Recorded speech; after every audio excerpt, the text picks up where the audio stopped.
as I've said, 'tis the season, all right? Staying festive in the holiday mode.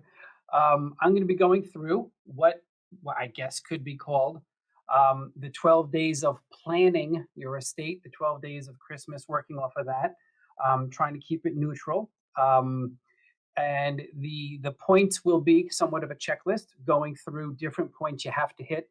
It is not exhaustive. It is not everything in the world you have to worry about or think about or fix when you're planning an estate. But it is certain highlights and points I want you to realize that maybe you're not thinking of, or if you've already done your planning, you can go back and check and make sure you have these included, okay, or you've checked these off your list. All right. So point one, day one, if you will, is you need to have, all right, what is called a durable modified power of attorney. Every estate plan, every elder care plan, no matter what, must have a power of attorney in place. But it's not that simple. It must be a durable power of attorney. And what that means is that the actual power of attorney document must remain valid, legitimate, even if you were to lose capacity in the future. You see, the power of attorney comes into play where you appoint somebody to help you with financial and legal matters. This has nothing to do with healthcare. It has nothing to do with decision making when talking to doctors. This is purely about legal and financial matters.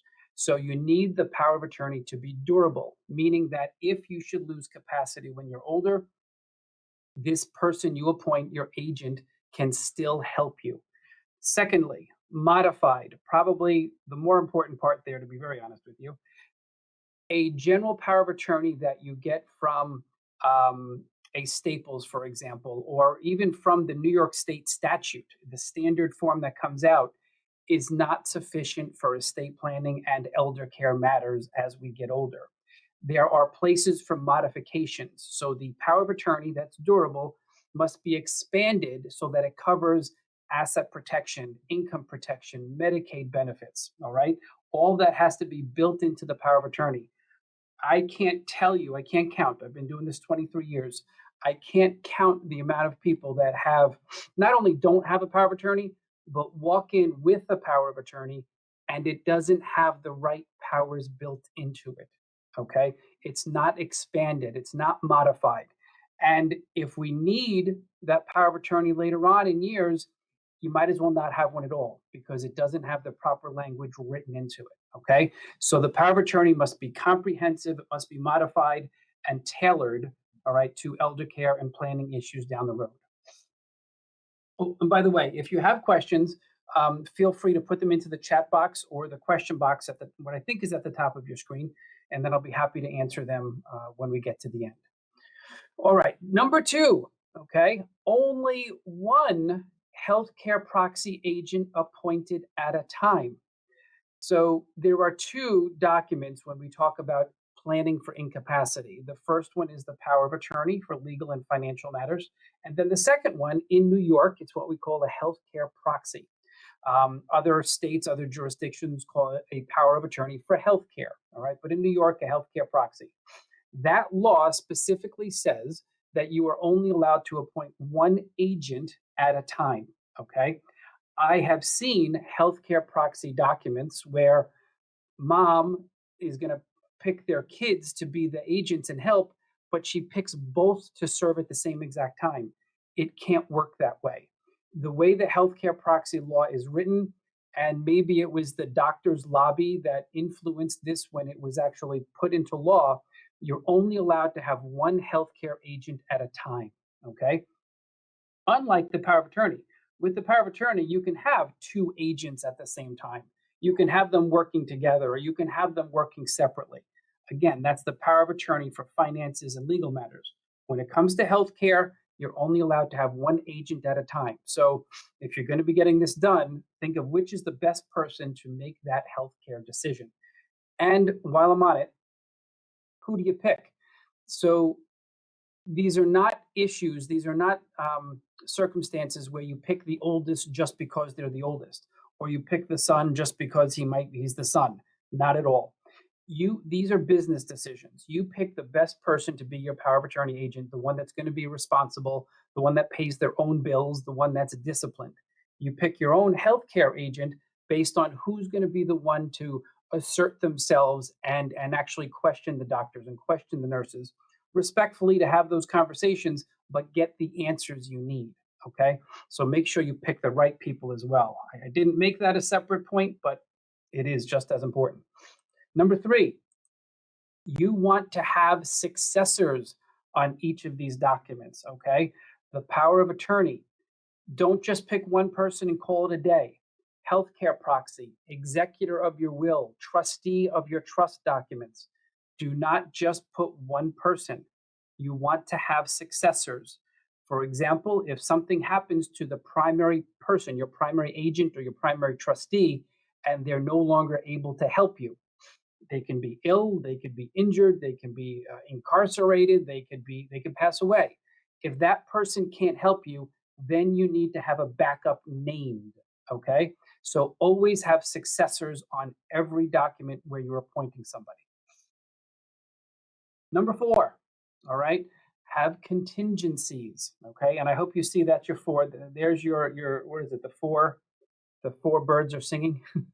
Have contingencies built into your planning documents. You not only want to make sure you have successors, you also want to have other types of contingents. Okay, so for example, when we're doing a will and or a trust for a client, we will build in a contingency for age. And what that means is, if you leave, let's say Mr. Smith in his trust leaves his assets to his three children. He's widowed, all he has is his three children, and he's got several grandchildren. Those three children are going to inherit equally. So what does that mean? Well, what you're looking at is, if one of those children, God forbid, predeceases, okay, the parent, that 1/3 is going to pass down the bloodline to the grandchildren. That's typically how it's done. It's a phrase called per stirpes.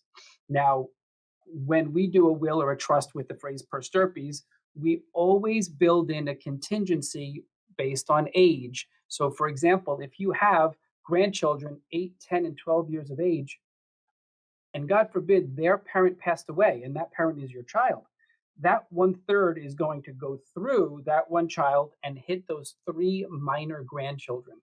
So you want to have a contingency built in, a trust, all right, built in there for the grandkids until they hit a certain age. We don't do 18 years of age. We don't do 21 years of age. I remember what I was doing back at that time, and I wouldn't have done well with a couple $100,000 inheritance, for example. Okay, so we pick 25 years of age as a default. It's entirely up to the client. And what happens is, when they hit 25 years of age, they get full access to the money. So maybe 30 is better. Maybe 35 is better. Maybe a lifetime distribution, all right, is better for your specific family. But the way this trust works based on age is, it's a discretionary trust. And if the beneficiary grandchild needs the money before 25, for example, for health reasons or education reasons, or what's called maintenance and support, then the trustee can actually distribute the money out to them prior to 25. Tuition bills, medical bills, rent, car lease, a legitimate business expense, a good wedding to a good wedding with a good partner, if you will. That way that the money can come out before 25, but there's just no access until 25, okay, on their own. Another contingency that you want to build into your planning is for disability. Seen this, unfortunately, a bunch of times also. In New York, we have what's called a supplemental needs trust. A supplemental needs trust is a type of trust that can actually shelter assets if the beneficiary is on government benefits, such as Medicaid or SSI, Supplemental Security Income. Okay, those two government benefits are tied to, or what's called means tested. So they're tied to the assets that the recipient has. So if you have a child or a grandchild that is on SSI or Medicaid and they inherit from you, they're getting kicked off of those benefits, and maybe the state is even getting paid back. So every will or trust we do, not only has a contingent trust for age, but also has a contingent trust for disability. Okay. And it's called a contingent supplemental needs trust. And you'd have a trustee appointed, and that trustee would be able to distribute assets to benefit the beneficiary as long as those distributions do not pay for what the government already pays for. The title supplemental needs trust means that the distributions from that type of trust are meant to supplement what the government's already covering. Okay. If you have a disabled beneficiary inherit, and again, there's no supplemental needs trust built into it, it gets sticky, it gets ugly, it costs money, it takes time, it's stressful. Usually it can be fixed, but not always after the fact and with the court involvement. It's just always so much easier to have a comprehensive plan in place and get it done right the first time and have a disability, a contingent supplemental needs trust built in there. Okay. Also, contingency of estate taxes, meaning we don't know necessarily what the estate tax situation is going to be down the road. All right. As of right now, we have a New York estate tax that high numbers. We're talking about over $5 million, $5.8 million, where you can pass on to your children without any New York estate taxes. The federal number is over $11 million that you can pass on to children without estate taxes. But those numbers are subject to change. Okay. So if you have a net worth that's near the 5 number, or let's just leave it at that, near the 5 number, then you should have estate tax planning built into your wills and trusts, built into your estate plan. The typical entry level estate tax planning, if you will, if you're married, is what's called a credit shelter trust. Whole another webinar, whole another topic. Typically funded by what's called a disclaimer, so that you have options and flexibility down the road. Again, if you just have a net worth that is closer to that $5 million number, you want to be careful and make sure you account for estate taxes, because the federal government or the New York government can always drop those thresholds. And then your family's going to be dealing with estate taxes. Okay. Now, number 5, and we are spreading the love around here. So here we have our menorah with 6 candles, but that accounts for the 5th night of Hanukkah. So the 5th tip that I'm going to share is protect your assets at 65 years of age. Okay. 65 years of age, some may think is on the young side. We typically would usually say 70 years and above, protect your assets. However, there are things that are happening in the long-term care Medicaid world where it is important to lower that age so that people protect their assets at a younger age. Okay. So the idea of asset protection, yes, it could be about creditors and taxes and so forth, but that's primarily not what we work with, and that's primarily not what our clients deal with. Most of our clients come in concerned about long-term care as they get older. And when you're looking at long-term care, whether it's an aid in the house to help with the activities of daily living, or it's a nursing facility if the conditions require that, long-term care can be outrageously expensive. Home care can hit $200, $300, $400 a day. Nursing homes can hit $500, $600, $700 a day here in New York. So protecting your assets so that if you need that care down the road, you'll be more easily eligible for the Medicaid programs to pay for it. But why do it so young? Well, because of what's called a look-back period. In New York, and really across the country, there is a 5-year look-back period for any type of nursing home program. The 5-year look-back means that Medicaid will literally look at all of your transactions, all of your assets for a period of 5 years to determine whether you're eligible. And if they see you've protected anything within those 5 years, they're going to penalize you, and therefore they're not going to pay for the nursing home. Okay. So that's why you want younger. All right. If you hit 65 years of age, get your protection done. Start your irrevocable trust. Okay. That is hands down the best asset protection tool that we have. Put that in place. Go live your life for 5 years and hopefully longer. And then after the 5 years pass, then you're fine. Okay. Those assets that are in the trust should be protected, again, as long as it was done correctly.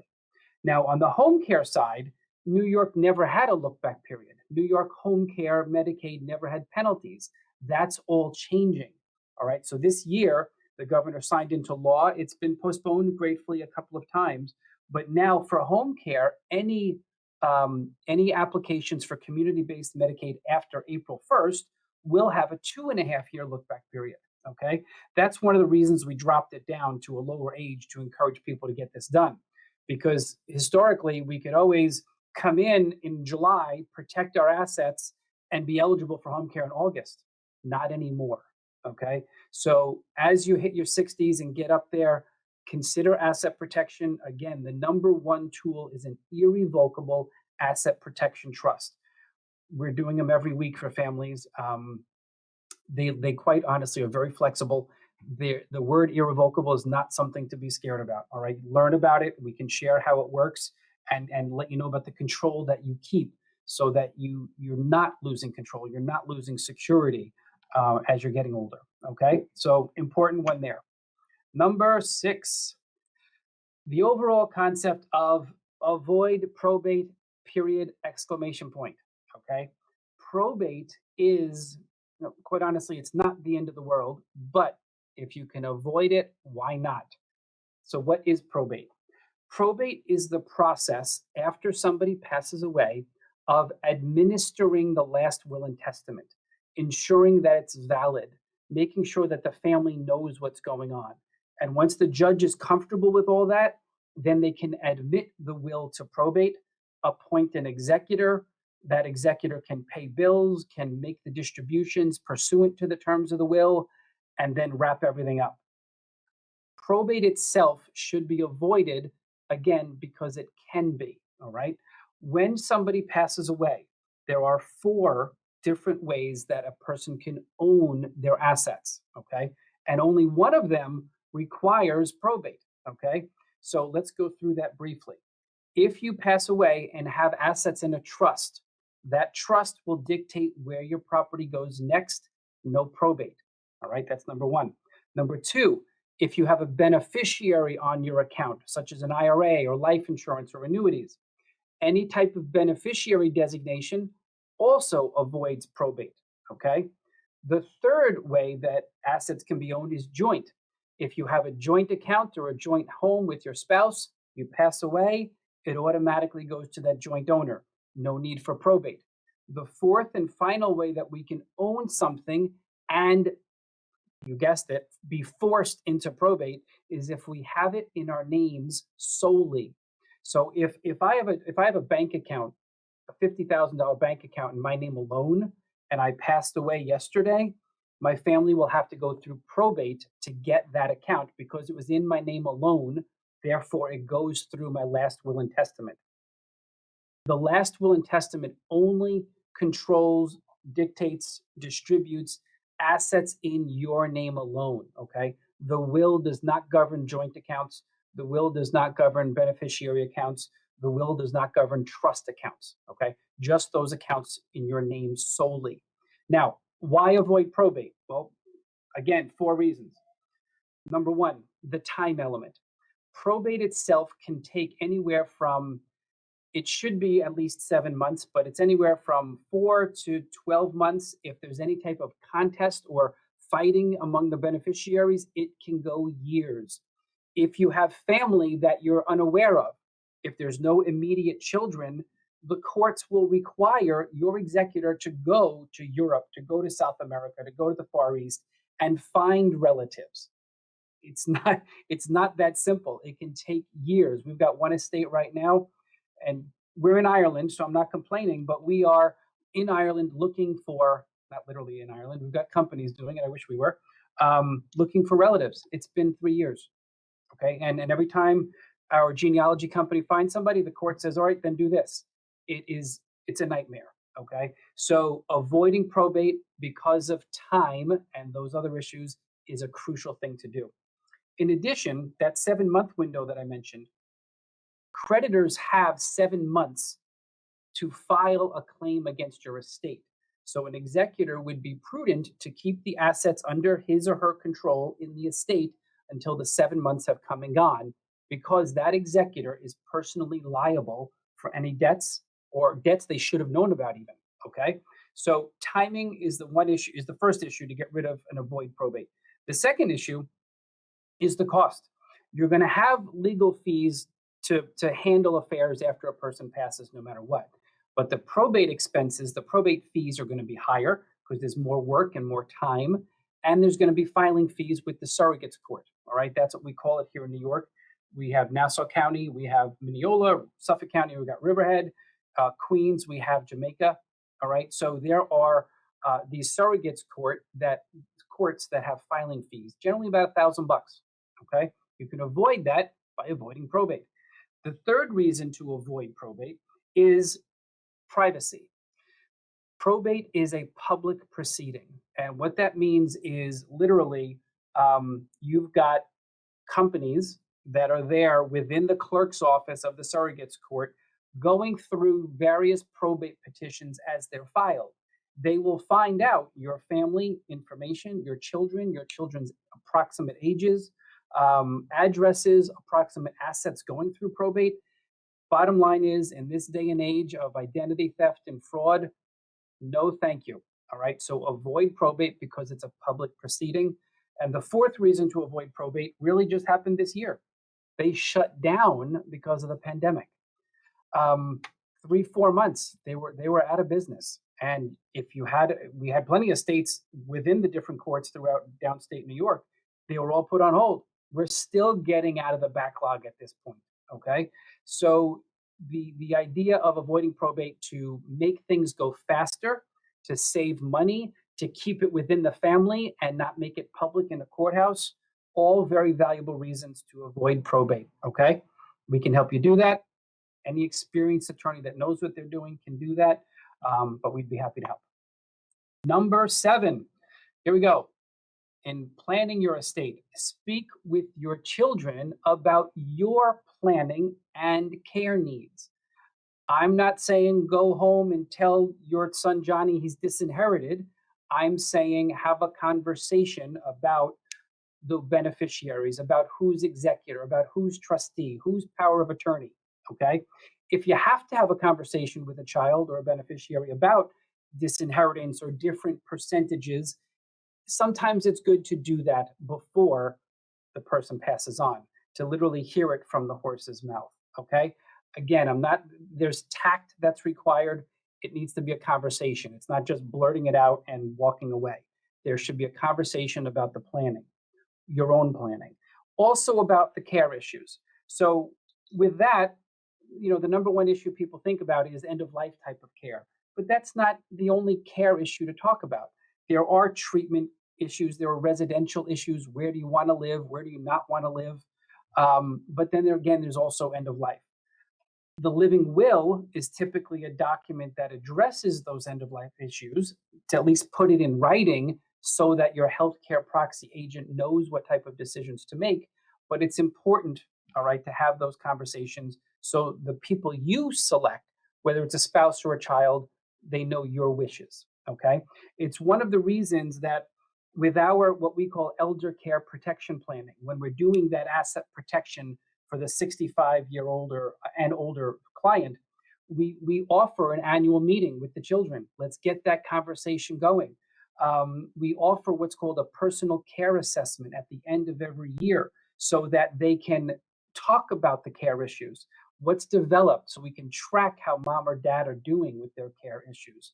All right. It needs to be a conversation, estate planning, elder care issues. It is not a one and done type of situation. Okay. Next, number 8, speak with your parents about their planning and care wishes. All right. 7 was about your own. 8 is about your parents. If you're fortunate enough to still have mom and or dad or other aunts, uncles, cousins, grandparents that you care about, tactfully, respectfully have a conversation or 2 or 3 about their planning wishes and their care wishes as they get older. Okay. We're putting together some pieces on social media, Facebook, etc., on having those conversations. So if you don't like us on Facebook as of yet, then please do like us on Facebook, Tully Law Group, PC. And then again, we'll be putting those pieces out there. But we can do a whole webinar just on these 2 issues. All right. Important, very important. Um, Last point about these two slides. Estate litigation occurs, and I don't think that will ever end, but that's when you have different beneficiaries disagreeing and duking it out in court.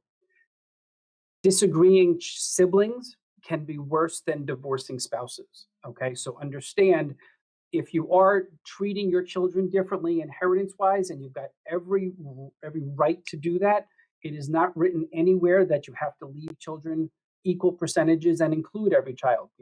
As I had one client tell me, you don't have to like all of your children, you just have to love them.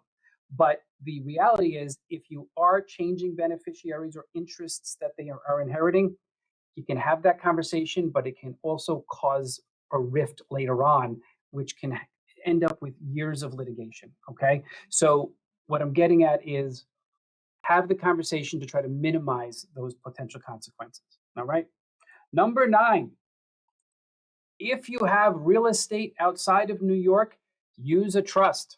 Okay. There are different types of trusts. I was speaking briefly earlier about an irrevocable trust. That's the asset protection. It will work for what I'm getting at here. But there's also what's called a revocable trust. Okay. Remember when I was talking about avoiding probate, I said, number 1, a trust avoids probate. Typically, when you're avoiding probate as your primary goal, the revocable trust is the answer.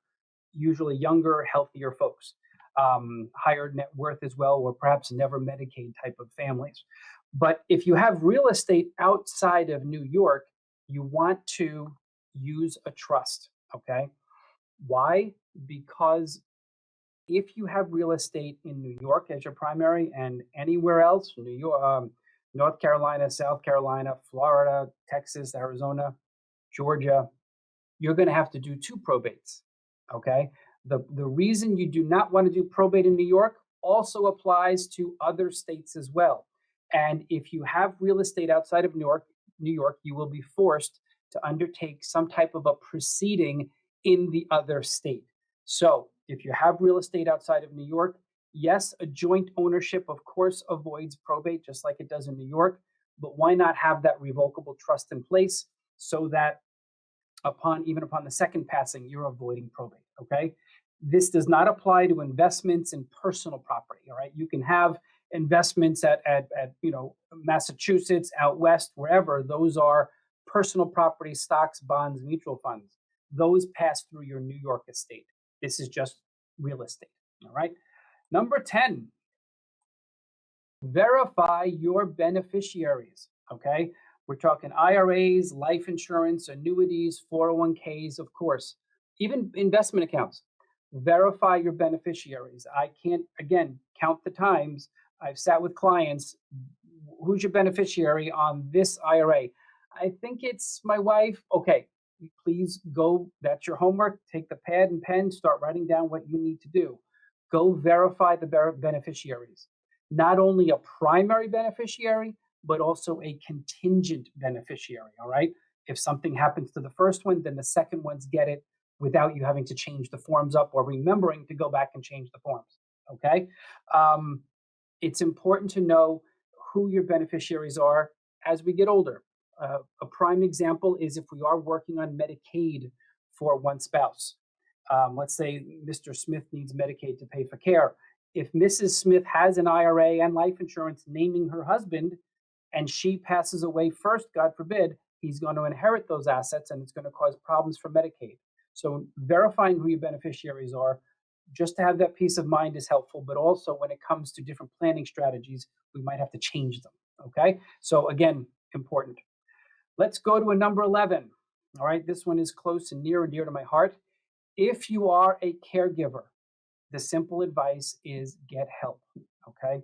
You are not responsible for every ounce of care that your loved one needs. You may feel that it is entirely your responsibility, and it may be for a little while, but you need to get help so that it is not completely on you and that you are not completely alone.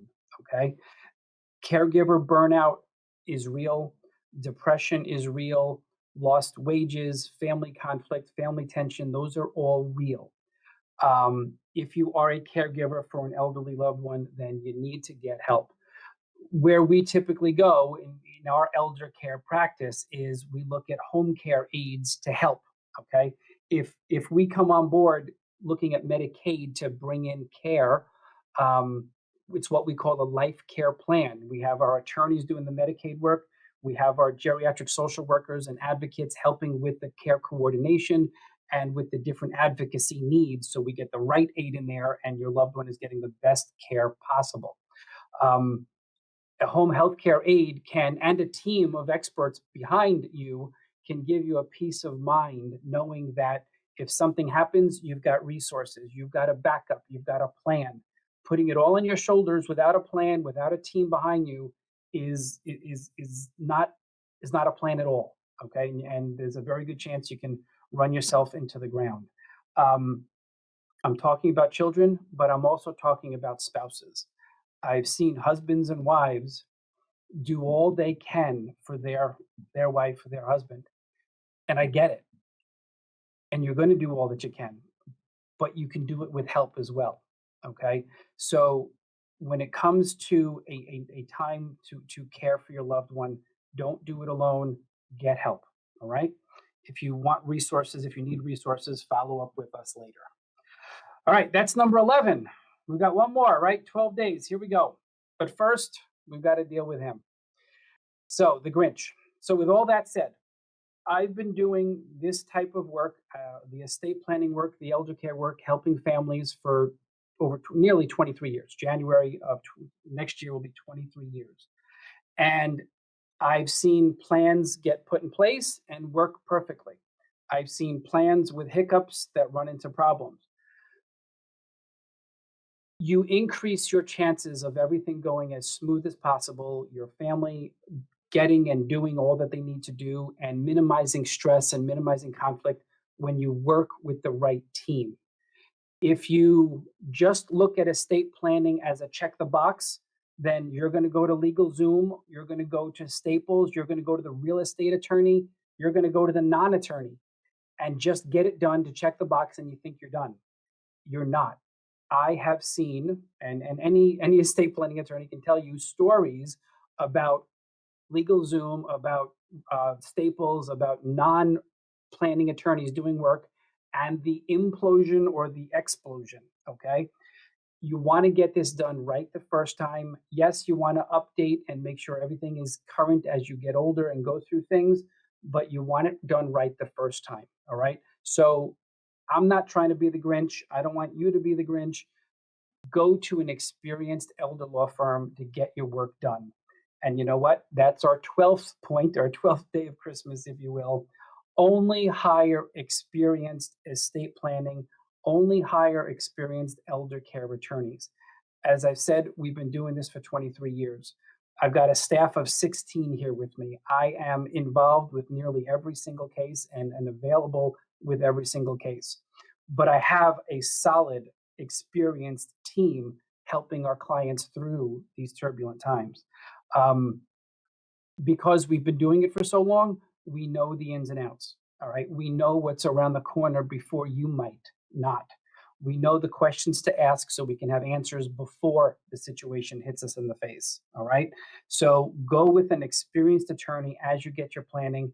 And of course, if you're aging, your loved ones are aging, your parents are aging, elder care attorneys, there's a lot of us out there. All right. There's part timers, there's inexperienced guys and gals, there's non attorneys doing it. We're talking about your mom, we're talking about your dad. You want to get it done right the first time. All right. So please feel free to reach out to us. We are here to help. Okay. So if you have questions about what we've spoken about today or other questions, please put them in the chat box or the question box. But you can always email me, Brian, Brian, at tullyelderlaw.com, Tully, elderlaw.com. Phone number for you, those on the phone, is 631-424-2800.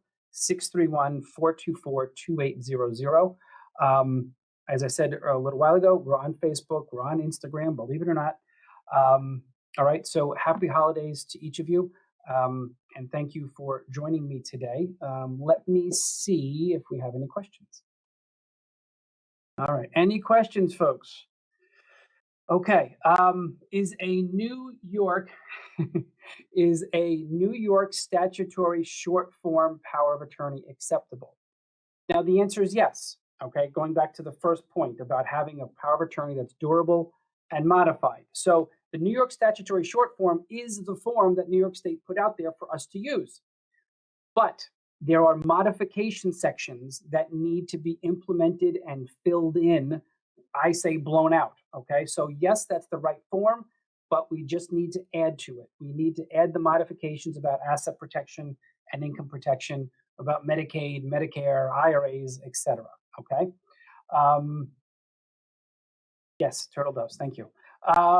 Can this webinar be viewed again? Sure. The answer is yes. We do have these recorded. I'd like to say that they will be up on our website, tullyelderlaw.com, by tonight, but definitely by tomorrow, midday, the latest. In our navigation bar, we have videos, and just click on webinars, all right? And we'll have all of ours going back for the last 8-9 months. Is there something called a super POA or something like that? Not the word super per se, but expanded, comprehensive, modified, that word durable should always be there. Okay, so hopefully that helps there. Let me check the other place here. Okay. If I put my house in the irrevocable trust, am I able to sell it? So as I said earlier, the irrevocable trust is the asset protection trust. That is the one where we're able to have you keep control, keep security. And because of the way it's drafted and built, yes, you can sell the property later. The proceeds from the sale go into the trust, all still protected as of when you first did the trust, as long as it was done properly. Okay. So the answer is yes, you can certainly sell it. Any other questions, folks? All right. All right. So again, thank you for joining me. Happy holidays and be well. All right. Stay well. Bye-bye.